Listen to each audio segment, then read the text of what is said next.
Riffe Lake stretches out in deep teal, calm and immense, pressing against the curved wall of Mossyrock Dam, completed in 1968.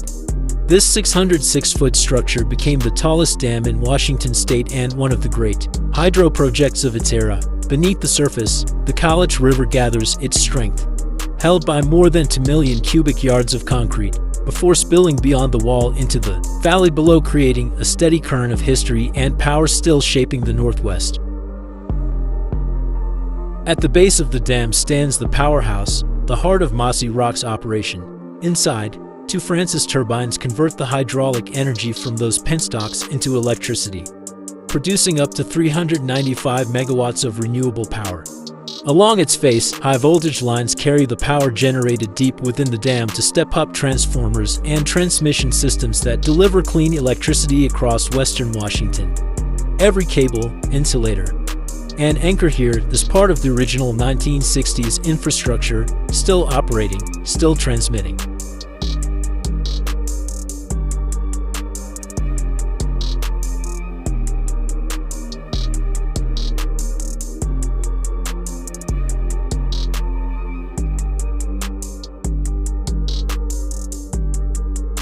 Average monthly and yearly power generation. Over decades, Mossyrock's rhythm has remained remarkably consistent. Each winter, power surges with rain and snow melt, peaking above 130,000 megawatt-hours as the Cowlitz River swells. Through spring, the output steadies, a controlled release of stored energy of 90,000 megawatt-hours, before easing into the quiet and drier summer months when the reservoir holds its breath. By fall, the rains return, and the cycle begins again.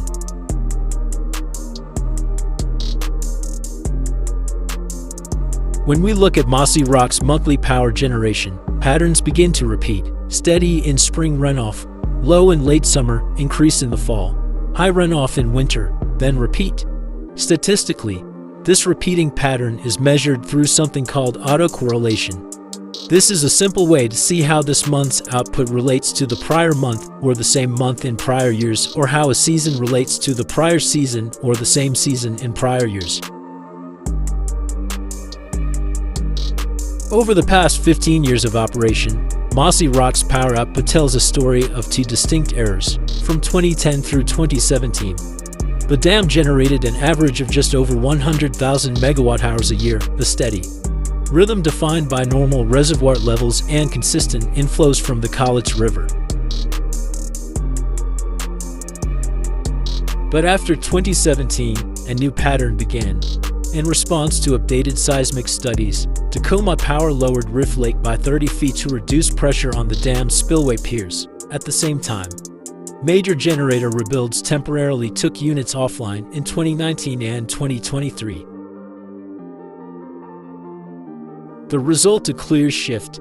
Average annual output dropped by about 25%, stabilizing around 75,000 megawatt-hours. Stop. This is not a decline in performance, but a reflection of deliberate change and infrastructure system rebalance for safety, modernization, and long-term resilience.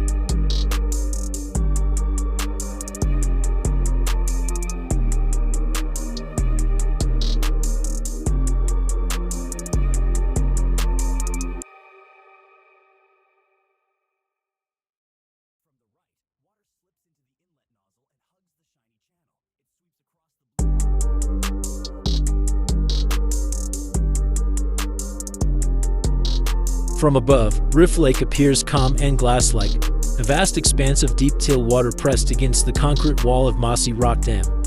That color comes from the mountain itself. High on Mount Rainier, glaciers grind volcanic rock into a fine mineral dust called glacial flour. Carried by the Cowlitz River, those suspended particles scatter blue and green light, giving the lake its vivid hue. The dam stretches nearly 1,648 feet across the valley and rises 606 feet from its base, making it the tallest in Washington state. Its massive arch holds back water drawn from Rainier's glaciers and the forests of the Cascades, transforming gravity and time into stored energy. Every drop that gathers behind this wall carries the weight of a mountain and the power to illuminate communities far downstream.